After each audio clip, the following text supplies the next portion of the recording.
Thank you so much, Stephanie, and real appreciation for all the staff from City Council, communications and technology who are helping us today. And thank you so much to the media who are here, and thank you to all our speakers. Today, the City Council will vote on two bills from my office to defend renters from eviction. The first will guarantee the right to counsel for any renter facing eviction. My office and community organizers and eviction defense experts have been fighting for this for several years, and I am excited to bring it to a vote today. 3 years ago, the People's Budget Movement and our office won the first City of Seattle funding for eviction defense, just enough to fund one eviction defense attorney. The following year, we doubled that. And then last fall, we won $605,000, almost enough to guarantee counsel to any renter facing eviction in Seattle. Today's legislation on right to counsel commits the city to fully fund eviction defense so any renter facing eviction has legal counsel regardless of ability to pay, just like you have the right to an attorney if you are charged with a crime. And this is absolutely crucial for renters in order to get a fair hearing. Nationally, as the ACLU has reported, only 10% of renters have attorneys in eviction court compared to 90% of landlords. Imagine going up against a behemoth like Goodman Real Estate, which is a good example because it's the multinational corporation that makes over $2 billion, that has over $2.5 billion in real estate assets and made over $1 billion in net income last year, and also happens to be Seattle's most evicting landlord. Imagine being alone in eviction court going up against Goodman Real Estate's attorneys. This bill would not end evictions, but it will make it far less likely that renters are evicted without just cause, and far more likely that renters who can remain in their homes with a little support will get connected with the help they need. The Housing Justice Project, which Seattle contracts with to provide renters with legal support, do phenomenal work, and they have proven results, which they will talk about today. Around the country, in cities with right to counsel, the results have been absolutely stunning. Many more renters are able to remain housed, fewer people become homeless. In fact, fewer people are even sent to eviction court because landlords know that they will not succeed in an illegal and unjust eviction. The bill that Council will vote on today guarantees the right to counsel for all. Renters are not asked to submit to any humiliating means testing just to get a fair hearing in court. Means testing is systematically used to have a chilling effect on people taking advantage of social services that they are actually qualified for. We do not need a means test for people in eviction court.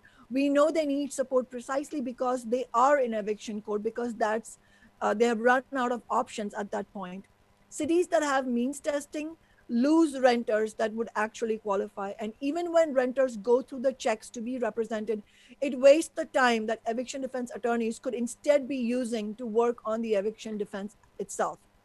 Again, this bill will not prevent evictions, but it does play a big role in addressing the staggering power imbalance in eviction court. However, we also need to be clear we need to do everything in our power at this point to prevent people from being pushed into eviction court in the first place. I want to stress that the right to counsel will not be an excuse for the mayor and the governor to end the eviction moratorium. The COVID emergency is far from over, and the economic impact of the emergency will last even longer. If the moratorium ends at the end of this month, 16 days from today, as it is currently scheduled to do, thousands of Seattleites will face eviction. Thousands more will become homeless, overflowing shelters, parks, and underpasses. This would be a human catastrophe and would be totally unacceptable. I thank the 47 labor, community, immigrant rights, indigenous rights, homeless advocacy organizations who sent a joint letter recently to Mayor Durkin urging her to extend the moratorium to the end of this year. As the 47 organizations say in their letter, we need to, quote, prevent a massive wave of eviction filings, causing many tenants to self evict because they are afraid, do not understand their rights, or don't want to fight in court, end quote. To quote further from the letter, quote, small businesses and nonprofits are struggling too. It will be quite a while before restaurants are allowed to operate at full capacity, and many small retail and service businesses have had to close temporarily. The eviction moratorium provides security for businesses and nonprofits to work out deals with their landlords to get through the pandemic. This is not the time to take that security away. Extending the city's eviction moratorium to the end of this year will give tenants time and stability, enabling more renters and small businesses to get caught up on rent and allowing rental assistance programs time to work, end quote. This is why my office also has a resolution on the agenda of today's city council meeting demanding the governor and the mayor extend the eviction moratorium to the end of this year.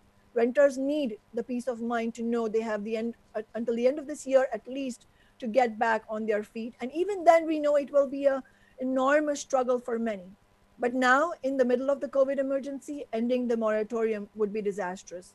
In this press event, we will hear from national and local experts on the right to counsel and from renter advocates about the importance of extending the eviction moratorium to the end of this year. So I would like to invite our first speaker, John Pollock, from the National Coalition for a Civic Right to Counsel. Welcome, John. Thank you. I cannot seem to start my video, but hopefully you can hear me okay. I'm going to take a few minutes to just go through some really key points, and I appreciate the opportunity to speak with you all today. I'm really going to just hit on a few key points, which is why we pursue the right to counsel, where the movement is currently, and what effect we've seen from it, as Councilmember Sawant just referred to. The most important perspective from our movement is that when we talk about right to counsel and housing court, we're talking about every single basic human need consequence that's potentially important to people being implicated with an eviction. Homelessness causes just a cascade of potential crises for families, but families can also lose child custody, their children's school can be disrupted, there can be job loss, there can be serious health effects. In other words, losing your home is in some cases just the start of everything else that potentially stems from an eviction. The impact is across the board, and these are not theoretical impacts. They've been studied and quantified by social scientists to show exactly how bad these problems are. And during COVID, it's also been demonstrated that basically the evictions are increasing the spread of COVID and increasing mortality. There have been now 3 significant studies to show this, which is why the CDC enacted a moratorium in the first place.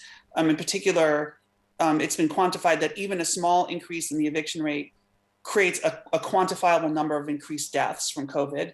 So this is, when we're talking about eviction, we're literally talking about a matter of life and death. These numbers actually went from a race equity standpoint, which is another extremely important reason why this should be done. These numbers from Washington State show renter confidence and ability to pay rent. And in the top chart, you see Latinx tenants. In the bottom, you see white tenants, and you can see that red bar, which is little confidence in being able to pay rent, is much higher for Latinx tenants than it is for white tenants. So we're still seeing that race equity, even with things starting to flow with rental assistance and other things, we're still seeing a gigantic race equity gap in terms of people's ability to pay rent. And then there's all this increased need for counsel during the pandemic because of all the legal complexity that's happened. The moratoria themselves are very complex. They constantly change, they're interlayered. As landlords have sued the moratoria, that's created a lot of new legal questions that even lawyers are struggling to answer. There are problems with the in-person hearings and with the remote hearings. Tenants do not know how to use Zoom or do not have access to the technology to participate where courts are holding hearings that way. And rental assistance, which is so critical to the solution. Many tenants are having trouble acquiring that rental assistance without legal assistance and making sure that the courts don't evict them while they're trying to apply for and secure rental assistance. So with that as the justification, where we are basically with right to counsel is this is really a moment, a seminal moment for the movement. Far from deterring the movement, COVID has essentially lit a fire under the movement, and we've seen cities even during COVID pass a right to counsel. In addition to the media really, making this a priority focus. We have 7 cities now with the right to counsel, including 2 that passed it just during COVID itself, both Boulder and Baltimore. And there are now 8 states that have legislation pending, including Washington State, to advance the right to counsel. Many of those bills have already had a hearing. And then some are still coming, and there's also this work at the federal level. It is important to say that Washington State passing a right to counsel would not eliminate the need for Seattle to have one for a number of reasons, including the fact that Washington's bill is income limited, which Seattle's proposed legislation is not. So that effort, while we are supporting it, of course, does not end the need in Seattle.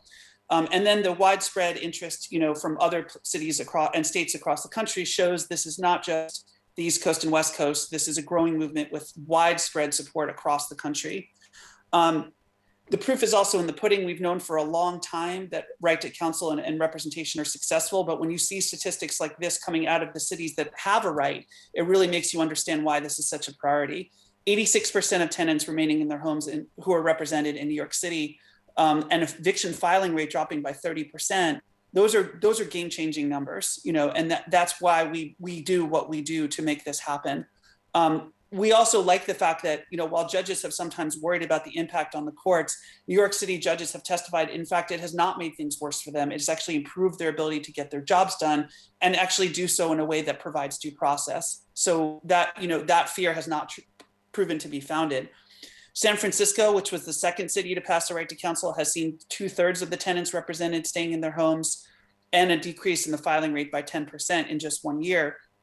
And also of note is that despite the fact that San Francisco's bill or ordinance has no income limit at all, notwithstanding, the vast majority of people who take advantage of it are still extremely low or low income. So it really shows that who is in housing court are people really in need. And Cleveland, which is our most recent data, 93% of those who are represented are avoiding an eviction or a voluntary move. That's in just 6 months of the program that started in this summer. Just a couple of other quick points that are worth noting. Councilmember Sawant referred to avoidance of homeless shelters. The data in Minnesota specifically showed that the tenants who were represented were 4 times less likely to wind up in the shelter. That backs up years of data showing that eviction avoids homelessness. But that data has been proven in other jurisdictions as well. And representation can lower the amount of rent arrears that tenants are expected to pay, because those arrears have a very significant impact on tenants' credit going forward. Tenants also have their eviction records screened at a far higher rate, their evictions kept off their record at a far higher rate when they have representation than when they don't. The last thing I'm going to say is, from a cost perspective, the cost of evictions is incalculable. This projection, which was $315 billion nationally, is only of the particular cost that you see enumerated here. It does not get to things like job loss or other things that could not be quantified by this study. But even so, $315 billion in losses nationally shows what the city and state have to lose when they don't act. And so we've had these cost studies repeatedly show that investing in right to counsel, this study in Baltimore, a $5.7 million investment would cause a $35.6 million return to the city and state. Baltimore has since passed a right to counsel in part after seeing these numbers. And those numbers have been repeated elsewhere, numerous times, that every time the investment in right to counsel will save millions of dollars. In New York City's case, hundreds of millions of dollars. So we know that this is right from a race equity perspective, from a moral perspective, from an emergency perspective, from a justice perspective, and it makes financial sense. It should be done for all of those reasons. So I'm happy to answer any questions, and I look forward to Seattle joining the ranks of cities that have taken this important step. Thank you. Thank you so much, John. Those are absolutely powerful numbers. And if we have council members who often talk about being data-driven, then if they're actually going to be data-driven, then there is just a no-brainer kind of case to pass the strongest possible right to counsel law. Our next speaker is Julissa Sanchez from the Tenants Union of Washington State. Welcome, Julissa. Good morning, everyone. It is a good day for housing justice. Thank you for inviting me and for everyone being here. I want to start off with language justice, or language access is a huge barrier to justice. Notices are often in English and often misunderstood and intimidating to immigrant refugee communities with limited English. Marginalized communities are often left with little to no resources when presenting their case against an eviction. And as you may know, I work with tenants day in and day out, mostly who are immigrant and English limited speakers who are taken advantage of in certain cases. If I was not present at their eviction court, and this was before COVID, they would not have any advocacy, not even an interpreter, leaving them vulnerable and intimidated and ill-guided with wrongfully evicted. And as we saw the presentation just now, how Latinx tenants are affected at a much higher rate in evictions, and then the way that evictions literally ruin lives.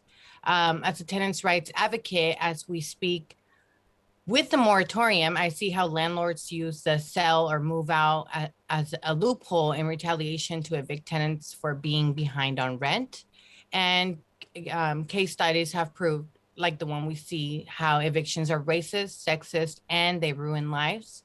There is definitely a power imbalance when tenants and landlords, when landlords show up with their lawyers to the hearings, and low income, undocumented, and limited English speaking tenants cannot afford counsel or don't know where to get the resources for a free or low cost counsel. So the right to counsel is essential to deconstruct structural racism. And Seattle is a city that is leading housing justice in the state of Washington. The right to counsel passing in the city of Seattle would make Seattle a champion again for tenants' rights and lead the way as the state is getting ready to vote on this bill. Thank you for your listeners. Thank you for your time and your consideration. Thank you, Julissa. And it's really important to emphasize why this is especially crucial, this law and the eviction moratorium is especially crucial to communities of color. Before I call on the next speaker, I wanted to share a statement from Councilmember Morales, who along with Councilmember Lewis has co-sponsored my legislation to right to counsel and who was unable to be here this morning. Quote, I want to start by saying one thing unequivocally. All tenants deserve a right to counsel. That shouldn't be contingent on a public health emergency, income, number of properties owned by their landlords, or by any other means testing. Prior to the pandemic, tenants faced tough odds in eviction court if they didn't have legal representation. Limited resources were used to help as many tenants as possible to find pro bono representation, which for those lucky enough to know about programs like the Housing Justice Project meant the difference between remaining housed and creating a plan to live out of their car, on a friend's couch, or in a shelter after being evicted. Right to counsel doesn't just give tenants better odds in courts, it also helps tenants and landlords negotiate and come to an understanding rather than an eviction. It is something that needs to be built into the process now to provide aid to countless people in the future. Evictions hang over the heads of every tenant. What if I lose my job or have a medical emergency? That worry is in the back of every tenant's mind, no matter where they live or who they are. That is a fundamental problem with our current system, and it's why I worked with Councilmember Sawant to create the nation's first winter eviction ban. It's why my office fought and won eviction forgiveness for anyone seeking housing after the pandemic who had this misfortune of even just going to court over an eviction. This is why I have sponsored other measures proposed by council colleagues. It is also why I am proud to co-sponsor right to counsel legislation alongside Councilmember Lewis and Councilmember Sawant. As the pandemic has stretched on, so have the worries for many tenants who, once the moratorium is over and the civil emergency is behind us, will be facing a mountain of debt and life on the street. This is why, in the absence of total rent and mortgage cancellation, tenants need a right to counsel when facing eviction. They deserve to be on a level playing field with their landlord. People fighting for their jobs and for their lives should, at the minimum, be able to expect help fighting to keep a roof over their heads. I'll end by saying this. The landlord-tenant relationship is severely lopsided. This system that we work within is not favorable to tenants. However, this right to counsel legislation goes a long way toward putting tenants and landlords on equal footing. It gives folks a fighting chance to stay housed and stay healthy. That is why I am proud to co-sponsor this legislation, end quote. Thank you to Councilmember Morales for sending that statement. Our next speaker is Edmund Witter from the Housing Justice Project. Thank you. And for some reason, I'm not able to start my video either. But thank you, Councilmember, for taking the lead on this. And thank you for the prior speakers who I think really eloquently eloquently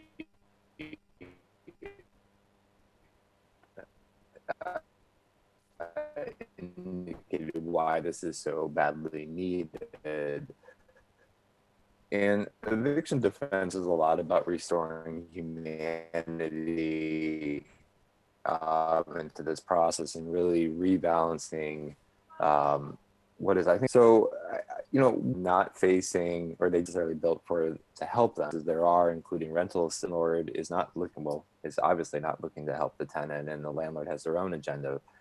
And a lot of what we do when has a program in Seattle and throughout King County is helping ensure that somebody stays housed. And with a lot of the recent legal changes that have happened in this state in the last couple of years, we've really been able to sort of change the tide. And more times than not, we're able to keep somebody housed at this point. Right now, we have a really strong investment in resources in this state. Fortunately, we have about roughly $150 to $200 million in rental assistance just in this area alone. And there is no reason why somebody should be getting evicted right now, period. And we have so many people who are vulnerable at this point, so many people who are struggling, and we need to make sure that they can stay housed. What the right to counsel will do will be able to ensure that no tenant who comes to court is going to be evicted at all. And that we can make sure that those tenants who are eligible and should be receiving rental assistance, which frankly is almost everyone at this point, are going to actually get it. And they're not going to be evicted at this point. And this is also another, just kind of curves back into, we have a system here in Washington that is so quick in terms of its eviction process, especially compared to the other states that I think John Pollock mentioned. And when we add a means test on top of that, which is apparently being considered by some, that is creating a huge barrier. And I want to be clear about, it's not clear what even means testing means. Does a tenant have to show up to court with proof of income? Do they have to have all this documentation to be able to qualify for any service? Because the reality is, when in a way an eviction court works is you get one hearing and that's it. You just show up and you don't have any other time really typically before you even would be able to know that you have to bring in that documentation. And some tenants show up just a day before they're actually going to be evicted because they call the sheriff and the sheriff says, go to court and you're going to have to stop it. They're not going to be in the position to be able to bring proof of income. And let alone, it's not clear what that actually means. And it just is a barrier. And the reality is, eviction is something we know happens to people because of poverty. And it's not something that happens to all classes, because frankly, the wealthy don't get evicted. This is a problem that happens to low-income persons. Happens to people who are struggling. And adding a means test is asking someone to prove their poverty, and it's the time when they are stressed out and they are about to lose almost everything that they have. And just, this is really important now, regardless of the state bill. By no means is that state bill guaranteed. The funding is frankly not even guaranteed anyways in that bill. And there's no reason there's not a steady source of funding in the long term for that. So the city's action now is critical. I think this is the right time. I think this is the ripe time right now to be able to start this process, to be able to start affording and leveling the playing field for tenants who are facing housing loss.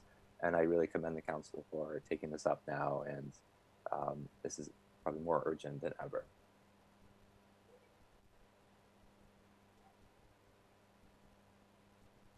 Thank you so much, Edmund, from the Housing Justice Project, and also for clarifying that the means test is going to be problematic for the very people who need this service, because the wealthy don't get evicted. And as Edmund has been quoted by the Capitol Hill Seattle blog, who published a really important article on this bill that is coming up for a vote. Just to quote from the article, over 4,500 evictions are filed in King County each year, but that's just a fraction of the overall, according to Edmund Witter, because tenants, daunted by the paperwork and the possibility of having an eviction on their record, will often see eviction notices and just move. This is exactly what the letter from the 47 organizations is talking about when they say, you know, tenants often just end up self-evicting when they get eviction notices, because correctly and understandably, they're daunted by the prospect of having to go to court, and they just move. And in fact, if they can't find another apartment that is affordable, then they end up moving in with family, couch surfing, and often just becoming homeless. And that's why it is also important to extend the eviction moratorium to the end of this year. Next, we have Sharon Crowley, from the Seattle Renters Commission and who's also a member of UAW 4121, the union that represents graduate students and postdocs at the UW campus. Welcome, Sharon. Thanks so much, Kshama. I'm really happy to be here. As Kshama said, I'm Sharon Crowley, and I'm here to speak today as an organizer, as a union member, and as a Seattle renter, and as a newly appointed member of the Seattle Renters Commission. I'm here to urge the City Council to pass these measures to extend the eviction moratorium to at least the end of this year. I would love to see it even go further than that, and to guarantee that tenants facing eviction will have the right to representation in court. As a union member, I have seen and experienced the power that comes from workers organizing and standing in solidarity with each other. This puts us on a more even footing with our employers so that we have the power to negotiate for the things we need, better pay and benefits, but equally or more importantly than those things, more rights and protections, more respect in our workplaces.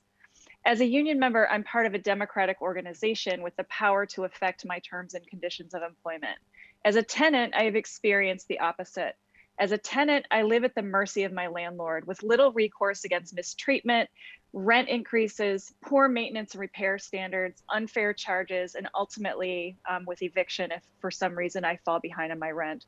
One of the reasons I sought to join the Seattle Renters Commission is to find ways of addressing this power imbalance that tenants face, like I can in my workplace, and to hold powerful landlords accountable to the rights and needs of their tenants. The right to counsel is one important step toward equalizing this power imbalance.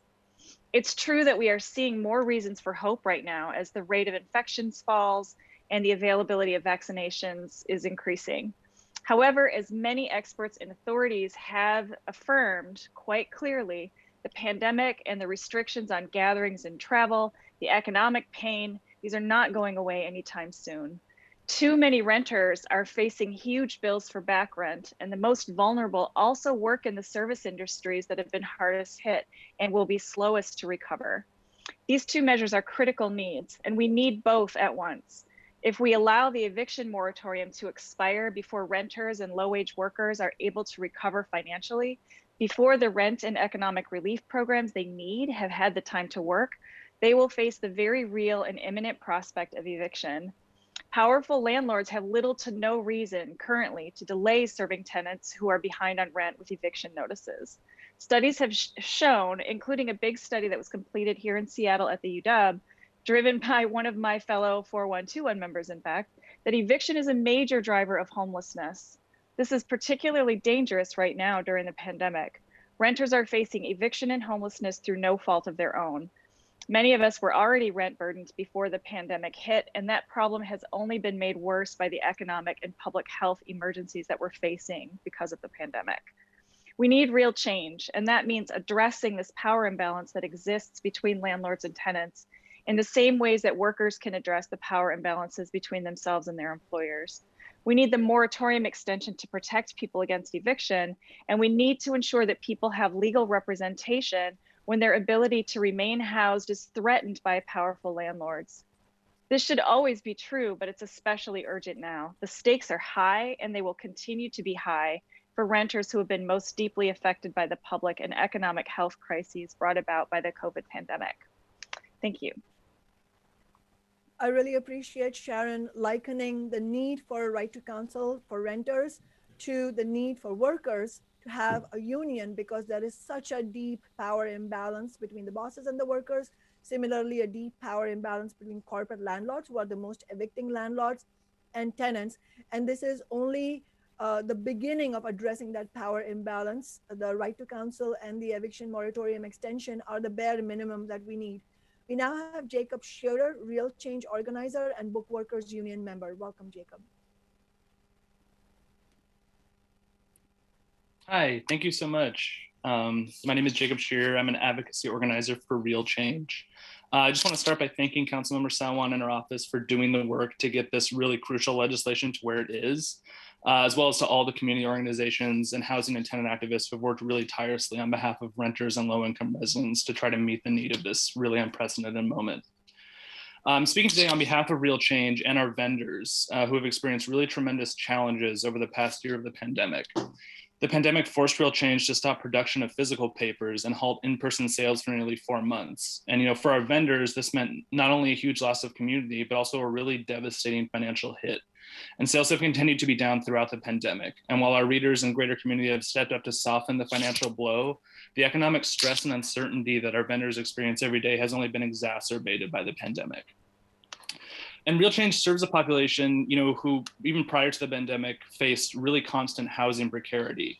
Our vendors live in RVs and homeless encampments, tiny house villages, low income and subsidized housing, as well as on the streets of one of the richest cities in the world. Many of our vendors have struggled for years to get into stable housing, and several have experienced eviction firsthand. Eviction is harmful and traumatizing, and it is something that our vendors carry with them long after they are forced out of their homes and into uncertainty and quite often homelessness. We demand that City Council and the Mayor's office take every step necessary to keep our vendors and all low-income and housing insecure community members in their homes. To not use every tool at our disposal is unconscionable. We need to ensure that all tenants have right to legal counsel. No one should be without a lawyer when navigating the legal system, especially when what's at stake is a roof over your head. This is a straightforward and clear-cut measure we can take right now to immediately prevent our homelessness crisis from deepening, and we must take it. But we also know that we can't stop there. We need to recognize evictions for what they are: deplorable, inhumane, and dehumanizing, and a practice that exacerbates suffering and leads directly to homelessness. We know that evictions are also inherently sexist and racist, with women and people of color disproportionately represented. We must start with an eviction moratorium through at least the end of the year, recognizing that COVID-19 and the economic devastation it has brought will continue to impact Seattle, and in particular, its most vulnerable communities for the foreseeable future. We need our council members to meet this crisis head on. This is not the time for half measures or pragmatic solutions. We need City Council to meet the immediate material needs of thousands of their constituents and commit to keeping people in their homes. This should be a really easy decision for each council member. Ensure tenants' right to legal counsel and institute an eviction moratorium through the end of 2021. Thank you so much. Thank you so much, Jacob, for drawing the extremely clear and unfortunate link between evictions and homelessness, and for calling evictions what they are: deplorable, inhuman, and dehumanizing, and a traumatic event that affects women and people of color disproportionately. And I wholeheartedly agree that this is not the time for the council to enact half measures and so-called pragmatic solutions. We need actual measures that will address the problems that people are facing.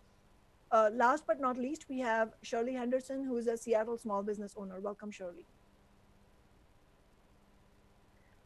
Thank you so much, Councilmember Sawant, and to all the activists who've put so much work into putting forward this legislation. As Councilmember Sawant mentioned, I'm one of the owners of Squirrel Chops, which is a queer-run coffee shop hair salon in the Central District, a neighborhood that was hit hard with the housing crisis before the pandemic. I'm here in support of this legislation without loopholes and the extension of the eviction moratorium until the end of 2021, because many of us small business owners are also struggling renters or struggling homeowners. Small businesses are the cornerstones in our communities. They're gathering hubs, they're the cultural centers, and when thriving are often the indicators of a healthy, thriving city. Now, due to the pandemic, thousands of small businesses across Seattle have closed in the last year, and 60% of those that have closed have done so permanently. This flood of closures not only affects small business owners, but also staff. As others have talked about, the service sector, which is dominated by small business in this city, has been hit really hard by the pandemic, and our workers are paying a huge price. On top of this, we also see that the gender and racial inequity of job loss in the last year. Pandemic-related layoffs struck earliest and hardest in sectors where Black workers were already overrepresented. That includes food service and lodging, as well as personal service, such as hair salons. We've also seen the gender imbalance in the pandemic-related job losses, as the service industry is also dominated by women. It's a grim situation for those of us who are not major corporations with ample reserves to wait out this crisis. So many small businesses aren't bringing in income due to being closed and are relying on the patchwork of grants and loans just to hold on to their brick and mortar. So paying rent becomes an extreme burden, and in some cases just plain impossible. And for our workers who are struggling to stay afloat on unemployment, many have had to pay their rent using credit cards or just having rent pile up. Now it is more important than ever to protect our communities from the onslaught of evictions that are sure to come without protection in place. A majority of these evictions, as Kshama mentioned, coming from major corporations like Goodman Real Estate. We know from the 2018 report, Losing Home, that in Seattle, 87.5% of tenants evicted in 2017 ended up homeless and some even died.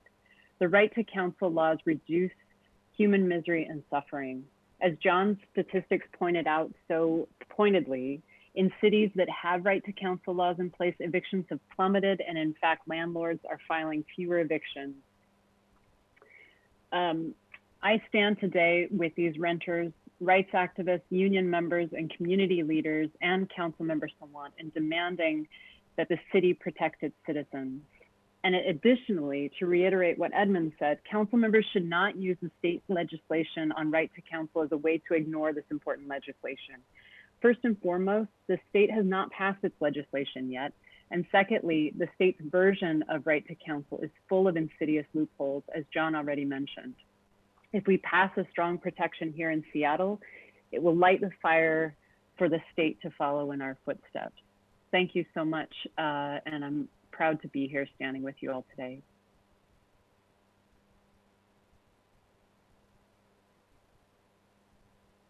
Okay, I believe that that was our last speaker.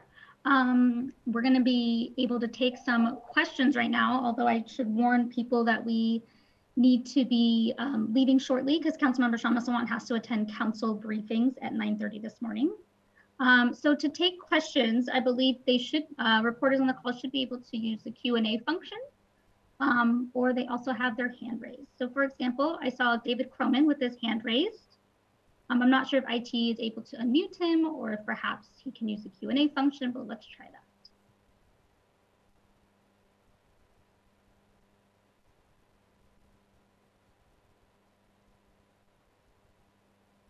David, it looks like you're able to unmute yourself and ask a question. Yeah, can you hear me? Yes, we can. Go ahead. Yeah, I'm just curious. The estimate is $750,000 for Seattle's right to counsel. San Francisco spends considerably more than that. I'm curious if Councilmember Sawant, if you think that $750,000 is enough, and sort of if that's a proper apples to apples comparison between Seattle and San Francisco. I'm happy to provide a response, but before I go, I wanted to give a chance to Ed Witter if you wanted to say something about it, Ed. Yeah, I'm happy to respond to that.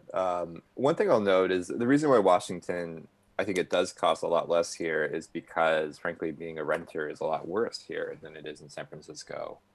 You know, in San Francisco, there is a right to a trial. They typically even do have jury trials out there, and it's a much more prolonged process.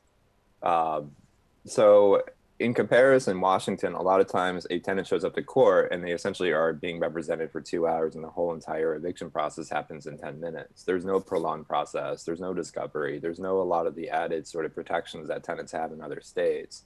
And the reason why I think it would be so much less expensive to do it here is just because of that, just even that alone. Not to mention the regulations and the laws are very different. There's a lot more complexity in a place like New York City or California. And cost of living is not something to be overlooked either. It is significantly different. Seattle is expensive, but it's certainly not the Bay Area. So the reality is, though, is that Seattle, I think actually we can do quite a bit. I mean, part of it is that up until about 2 years ago, until the council members started raising the issue, there was no funding whatsoever for this work at all. And since then, we've worked with lean times. I mean, frankly, at the Bar Association, we have, as a profession, really tried to invest and try to fill in this gap. But there's a limit to that. And I think actually what we have created a system where we are at least able to work under a lean budget, frankly, and be able to provide a lot of representation. And I think the council member also indicated this is not going to be a complete solution for the problem of evictions in the city. There are still a lot of gaps that I think also other policy changes that still need to be made to be able to address that fact. But we actually can do, I think, pretty comfortably. And I say I'm probably the person who should be the most concerned if it's a low estimate of how much it is. It's actually feel pretty comfortable that this will actually be a huge game changer in our ability to provide quality representation to tenants, be able to provide ongoing assistance, ensure people stay housed, and to make sure that they are not ultimately going to be evicted.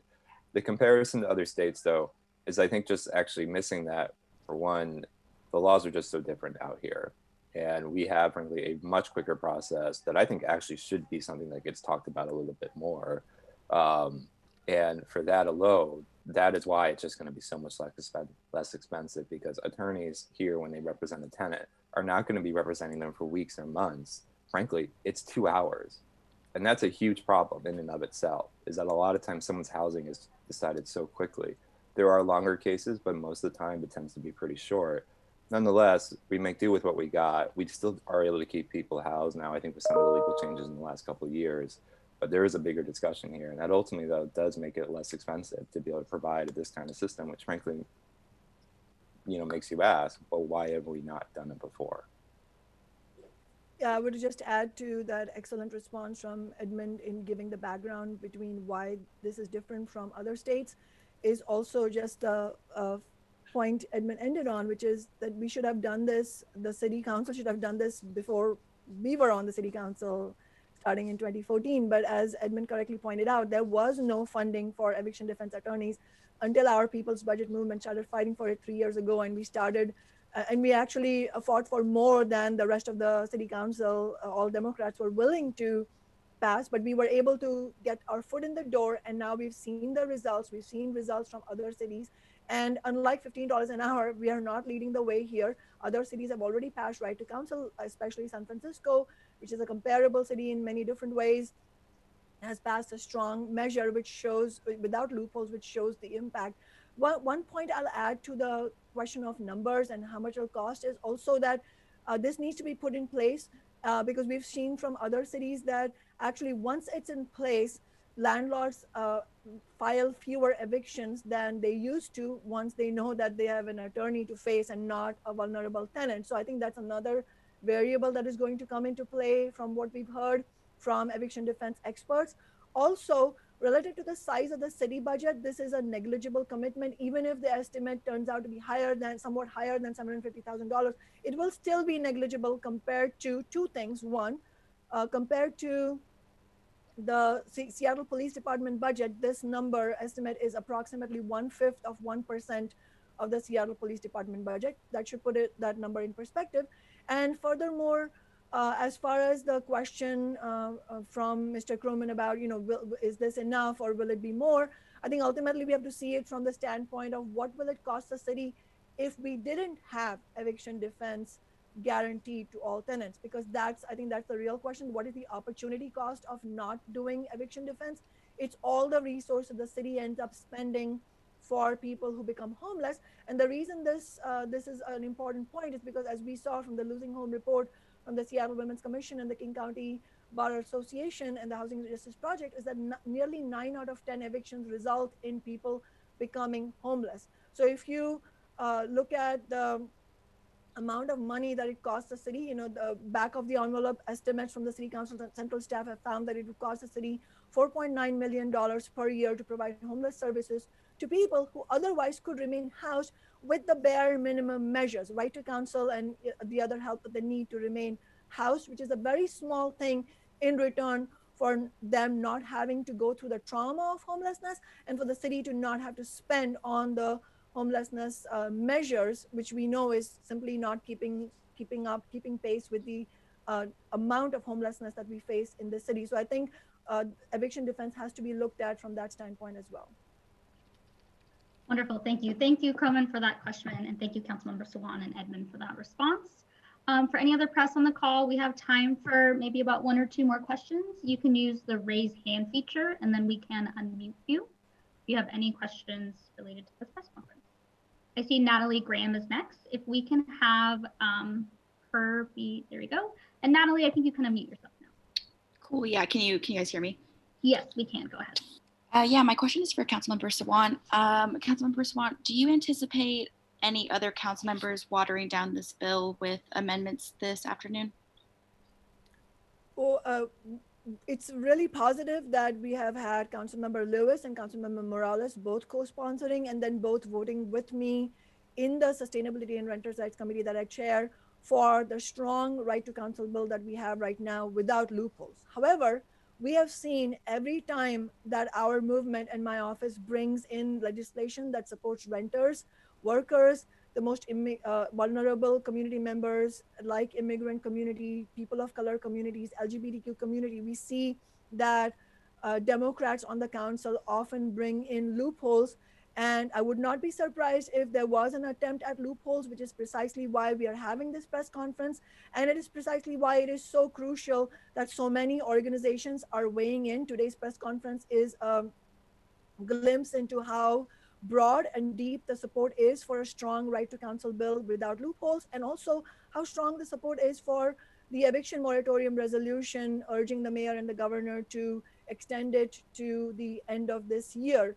As far as the even broader community support is concerned, just ordinary people speaking up, we have now had 500 community members sending a letter to the city council saying, please pass the resolution on eviction moratorium, extending it to December 31st, and please pass right to counsel without loopholes. So as far as hearing from the community, as far as being data driven is concerned, we have checked all the boxes. It is very, very clear based on all the information we have from other cities from Seattle itself, how evictions affect ordinary people and our most vulnerable community members. I think council members have all the data at hand. Now, despite all of this, if they introduce loopholes, it will reveal that they don't really stand with renters and ordinary people, but that they're really doing the bidding of corporate landlords, no matter what they say. I mean, the rhetoric will not match the loopholes. But at the same time, I think it is crucial that everybody pay attention to this, that we have a good turnout for public comment at 2 p.m. in City Hall. Sign up at 12 noon if you're watching this, and make sure that your voice is heard by the City Council, that we don't want any loopholes. Got it, thank you. Our next question comes from Joshua McNichols. I believe you are able to unmute yourself, go ahead. Thank you. And I apologize if this was answered before. I had to join this a little late. I understand that the attorneys provide the services, at least currently, pro bono.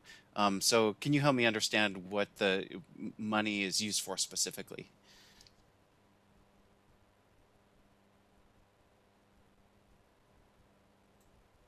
Edmund, did you want to go ahead?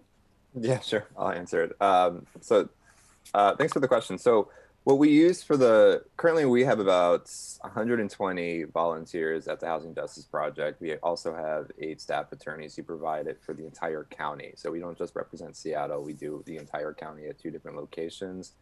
And the pro bono volunteers, sometimes some will volunteer once a week, others volunteer once a month, others, every few months. And so the extent to which somebody's even actively involved really tends to vary, but we primarily have to, especially for the more difficult cases, rely on our staff attorneys to be able to field that. Well, there's about 4,500 filings a year. There is a high number of people who don't show up to those, but we still have to field about between, 2,000 to 3,000 cases, give or take, every year for people who are filing, who are in an eviction process. The ones we have pretty straightforward cases that I think somebody who maybe volunteers on occasion is going to be able to provide quality, adequate representation.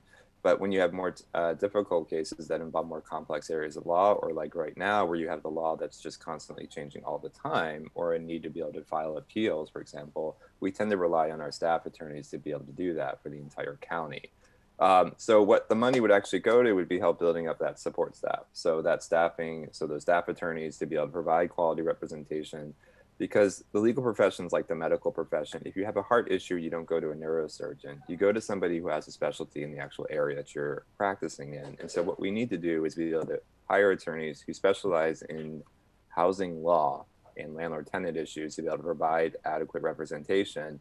And while we do rely on a lot of pro bono attorneys right now, there's a certain extent to which a pro bono attorney just cannot be, really counted on to be able to provide the extensive representation that might be needed, or the intensive representation depending on the issue that's involved in it. So having some type of specialization, be able to hire staff that's going to be able to specialize is pretty critical at this point.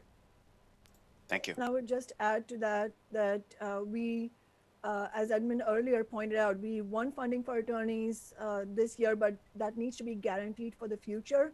Renters should not have to struggle every November during the People's Budget Movement to maybe have eviction defense the following year if the city council decides to vote yes on that measure during the budget vote. You know, it should be guaranteed every year.